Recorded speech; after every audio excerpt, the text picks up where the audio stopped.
அஸ்ஸலாமு அலைக்கும் வரஹ்மத்துல்லாஹி வபரகாத்துஹு. தினமும் ஒரு ஹதீஸ்.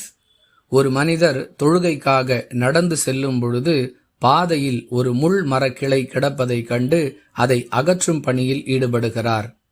அதன் காரணமாக தொழுகையை ஆரம்ப நேரத்தில் நிறைவேற்றுவது அவருக்கு தாமதமாகிவிட்டது.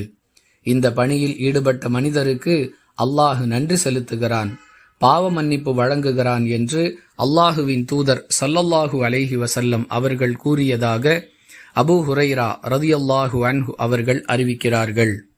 நூல் புகாரி, ஹதீஸ் எண் 652. அன்பிற்குரிய அல்லாஹுவின் நல்லடியார்களே, மனித நேயத்தை போதிக்கக்கூடிய மார்க்கமாக அல்லாஹ் இஸ்லாத்தை வழங்கி இருக்கிறான் என்பதற்கு இந்த ஹதீஸ் மிகச்சிறந்த ஆதாரம். மனிதர்களுக்கு தொல்லை தரக்கூடிய பொருட்களை அகற்றினால் அல்லாஹுவே நன்றி செலுத்துவான், அதாவது அதற்குரிய முழுமையான கூலியை அல்லாஹு வழங்குவான். மேலும் அவர்களுடைய பாவங்களை அல்லாஹு மன்னிப்பான் என்றெல்லாம் அல்லாஹுவின் தூதர் அவர்கள் சுப செய்தி கூறுகிறார்கள். அன்பிற்குரியவர்களே, நாமும் நம்முடைய மனிதநேய குணத்தை வெளிப்படுத்தி இதுபோன்ற பணிகளில் ஈடுபட்டு அல்லாஹுவிடம் பாவ மன்னிப்பை பெற்றுக்கொள்ள முயற்சிக்க வேண்டும்.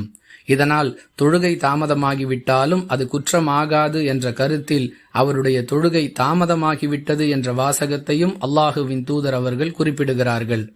இதற்காக தொழுகையை விட்டுவிட்டு மனிதநேய பணிகளில் ஈடுபட வேண்டும் என்று தவறாக புரிந்து கொள்ளக்கூடாது. இதுபோன்ற காரணங்களால் தொழுகை தாமதமாகிவிட்டால் அது தவறு அல்ல என்பதே இதன் பொருள். வாஹிரு தஅவானா அனில் ஹம்துலில்லாஹி ரப்பில் ஆலமீன்.